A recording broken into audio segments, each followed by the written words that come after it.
അസ്സലാമുഅലൈക്കും കൂട്ടുകാരെ, എല്ലാവർക്കും എൻ്റെ പുതിയൊരു വീഡിയോയിലേക്ക് സ്വാഗതം. അപ്പോൾ ഇന്ന് മുഹറം 9 ആണ് അല്ലേ. ഒരുവിധപ്പെട്ട മുസ്ലിങ്ങളൊക്കെ നോമ്പ് എടുക്കുന്ന കൂട്ടത്തിലാണ്. മുഹറം 9ഉം 10ഉം ശ്രേഷ്ഠമേറിയ ദിവസങ്ങളാണെന്ന് എല്ലാവർക്കും അറിയാം അല്ലേ. അപ്പം ഞാൻ മുഹറം മാസത്തിൽ ഞാൻ ചെല്ലുന്നത് ഷോർട്സ് ആക്കിയിട്ട് ഞാൻ ഇട്ടിട്ടുണ്ടായിരുന്നു. കണ്ടിട്ട് സപ്പോർട്ട് ചെയ്യാം കേട്ടോ.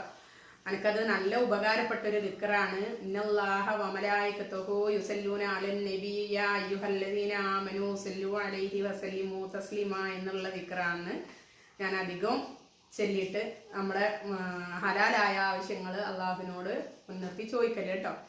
അപ്പം ഞാൻ ഇന്ന് വന്നിട്ടുള്ളത് മുഹറത്തിൽ നമ്മൾ നോമ്പെടുത്ത് കഴിഞ്ഞാൽ എന്തെങ്കിലുമൊക്കെ ഉണ്ടാക്കിയിട്ട് നോമ്പ് തുറക്കുമ്പോൾ എന്തെങ്കിലുമൊക്കെ ഉണ്ടാക്കിയിട്ട് കഴിക്കും. അപ്പം ഇന്ന് നമ്മൾ നോമ്പ് തുറക്കാനായിട്ട് ഉണ്ടാക്കുന്നതെന്ന് വെച്ചാൽ ഇത് ബീഫാണ്, കിഴങ്ങുമാണ്. അപ്പോൾ ഇത് രണ്ടും വെച്ചിട്ട് നമ്മൾ എന്ത് ചെയ്യാം എന്നുള്ളതാണ് കേട്ടോ. അപ്പോൾ ഞാൻ കാണിച്ചു തരാം. നമുക്ക് എന്താക്കാം, വീഡിയോയിലിട്ട് പോവാം. ഞാനൊരു സവാള അരിഞ്ഞിട്ട് നീളത്തിൽ തന്നെ അരിഞ്ഞിട്ട് കുക്കർ അടുപ്പത്ത് വെച്ചിട്ടുണ്ട് കേട്ടോ. നെയ്യ് ഒഴിച്ചിട്ടില്ല, നെയ്യ് ഒഴിക്കണം. അപ്പോൾ നമുക്ക് അതിലേക്ക് പച്ചമുളക്, വെളുത്തുള്ളി, ഇഞ്ചി, കുറച്ചാണ് കുരുമുളക്. ഇവിടെ കുട്ടികളുള്ളതിനെ കൊണ്ടാണ്, എരിവിനനുസരിച്ചിട്ട് എടുക്കാം കേട്ടോ. അപ്പോൾ ഇത് ഒന്ന് മിക്സിൻ്റെ അകത്തിട്ടിട്ട് ചതക്കിയിട്ട് ഇങ്ങനെ കൊണ്ടുവരണം. അപ്പോൾ ഉള്ളി ഇങ്ങനെ ഇങ്ങനെ മാളി വന്നിട്ടുണ്ട്. ഇവിടെ വാടി വരികയെന്ന് പറയില്ല കേട്ടോ, മാളി വന്നാൽ നോക്കിയാ പറയുക. അന്നേരമോ പച്ചച്ചവ മാറിക്കഴിഞ്ഞാൽ ഇതാ ഞാൻ അടിച്ചെടുത്തിട്ടുണ്ട്. കുരുമുളകും പച്ചമുളകും വെളുത്തുള്ളി ഇഞ്ചിയെല്ലാം അത് അപ്പാടും അങ്ങ് ഇട്ട് കൊടുക്കുക കേട്ടോ. പിന്നെ കിഴങ്ങ് ഞാൻ ഉരുളക്കിഴങ്ങ് ഇല്ല, അതിങ്ങനെ കഷ്ണം മുറിച്ചിട്ടുണ്ട്. ഒരു തക്കാളിയാണേ. പിന്നെ ഇതിൽ കാണൂല, കറിവേപ്പില ഉണ്ട്, കുറച്ച് മല്ലിച്ചപ്പുണ്ട്.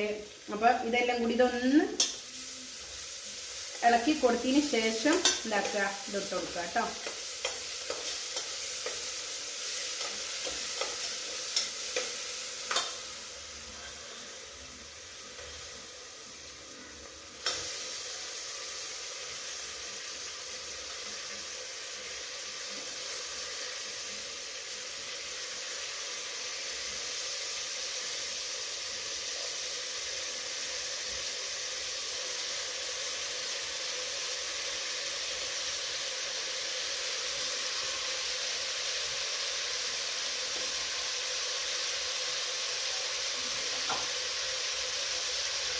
അപ്പം അതിലേക്ക് നമുക്ക് ഇട്ട് കൊടുക്കേണ്ടത് എന്താണെന്ന് വെച്ചാൽ, ഗരം മസാല ഉള്ളവരാണെങ്കിൽ അത് ഇട്ട് കൊടുക്കാം. ഞാനിപ്പം ബിരിയാണി മസാല തന്നെയാണ് കേട്ടോ ഇട്ട് കൊടുക്കുന്നത്.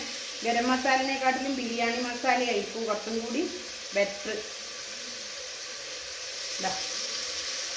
സോളം ഒരു സ്പൂണോളം എന്ന് പറയും പോലെ അതിട്ട് കൊടുത്തിട്ടുണ്ട്.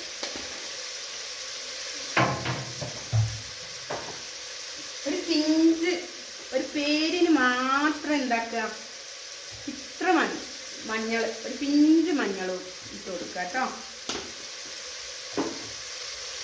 എന്നിട്ട് നന്നായിട്ടൊന്ന് ഇളക്കി യോജിപ്പിച്ച് കൊടുക്കുക.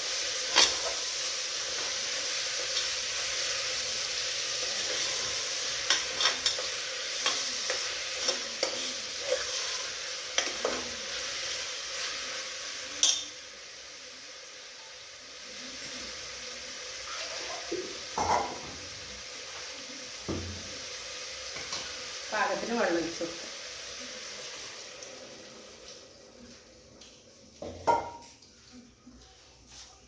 ഇത്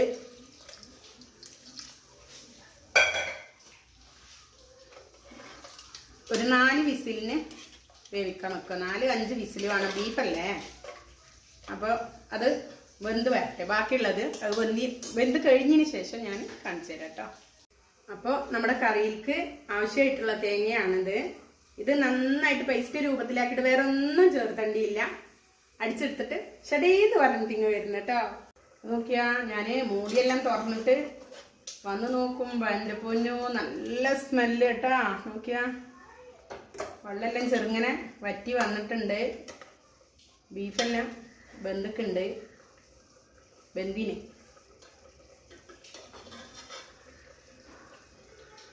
വെന്ത് നല്ല ചൂടാ മക്കളെ, പിടിച്ചു നോക്കാൻ പറ്റുന്നില്ല. അപ്പോൾ ഞാൻ അടിച്ചെടുത്തിട്ടുണ്ട് നമ്മളെ തേങ്ങ. ഇതിൽ ഒഴിച്ചു കൊടുക്കാൻ പാടും കേട്ടോ. അധികം കറി നീട്ടില്ല, ഇതന്നെ ഒരുവിധം കറിയുണ്ട്. അപ്പം ഇതിലേക്ക് ഞാൻ എന്താണ് കഴിക്കുന്നത് എന്നല്ലേ, അത് ഞാൻ കാണിച്ചു തരാം. എല്ലാവരും നോമ്പെല്ലാം തുറന്നാൽ ഇഷ്ടപ്പെടുന്ന ഒരു ഭക്ഷണം തന്നെയാണ് ഇന്ന് ഞാനും ഉണ്ടാക്കിയിട്ടുള്ളത്. ഞാൻ കാണിച്ചു തരാം ഇതിന് എന്ത് കൂട്ടിയിട്ടാണ് കഴിക്കുന്നത് എന്നുള്ളത് ഞാൻ കാണിച്ചു തരാം. അപ്പം ഇതാ മുഹറത്തിന് നോമ്പ് തുറക്കുമ്പോഴത്തേക്ക് നല്ല ചൂടാറുന്ന പത്തിരിയും നല്ല എന്ത് കറിയാണ്, ഉമ്മാൻ്റെ സ്പെഷ്യൽ ബീഫ് കറിയാണ്. അപ്പം കാത്തു നിൽക്കുന്നതാണ് കള്ളത്തികൾ അല്ലേ, നോമ്പ് വെള്ളത്തികളാണ്. ഇതാ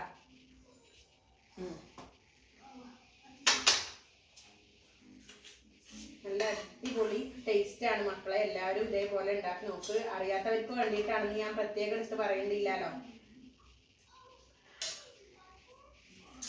അറിയാത്തവർക്ക് വേണ്ടിയിട്ട് മാത്രമാണ് ഈ വീഡിയോ. നല്ല അടിപൊളി ടേസ്റ്റ്, നല്ല കോമ്പിനേഷനാണ്. പിന്നെ പുക വരുന്നു അല്ലേ. അപ്പോൾ മക്കൾക്ക് വാരി കൊടുക്കട്ടെ, ചെറുതിനെല്ലാം വായിൽ വെച്ച് കൊടുക്കണം. പിന്നെന്താ, അള്ളാഹു എല്ലാവരുടെ എന്താ പറയുക ഹലാലായ ഉദ്ദേശവും സാധിപ്പിച്ച് തരട്ടെ അല്ലേ. നമ്മൾ നോമ്പെടുത്തിട്ടും ഖുർആൻ ഓതിയിട്ടല്ല അള്ളാഹുവിനോട് 2 കൈകൾ ഉയർത്തിയിട്ട് ദുആ ചെയ്യും. അപ്പോൾ ഭക്ഷണം നല്ല പ്രധാനം. നമ്മളെ ആവശ്യങ്ങൾ അള്ളാഹു നിറവേറ്റി തരിക എന്നുള്ളതാണ്. റബ്ബ് നിറവേറ്റി തരട്ടെ. ഇൻഷാ അല്ലാഹ് നല്ലൊരു വീഡിയോ ആയിട്ട് ഞാൻ വീണ്ടും വരുന്നതായിരിക്കും. നിങ്ങളെല്ലാവരുടെ ദുആയിലും എന്നെയും എൻ്റെ കുടുംബത്തെയും ഉൾപ്പെടുത്തണമെന്ന് ഞാൻ ആത്മാർത്ഥമായിട്ട് പറയുവാണ്. പിന്നെ വീഡിയോ ഇഷ്ടപ്പെട്ടിട്ടുണ്ടെങ്കിൽ പ്ലീസ് ഒരു ലൈക്ക്, സബ്സ്ക്രൈബ് ചെയ്യാത്ത എൻ്റെ പൊന്നു കൂട്ടുകാരുണ്ടെങ്കിൽ ഒന്ന് സബ്സ്ക്രൈബ് ചെയ്യുക. അപ്പോൾ ഇൻഷാ അല്ലാഹ് ഓക്കെ, അസ്സലാമു അലൈക്കും.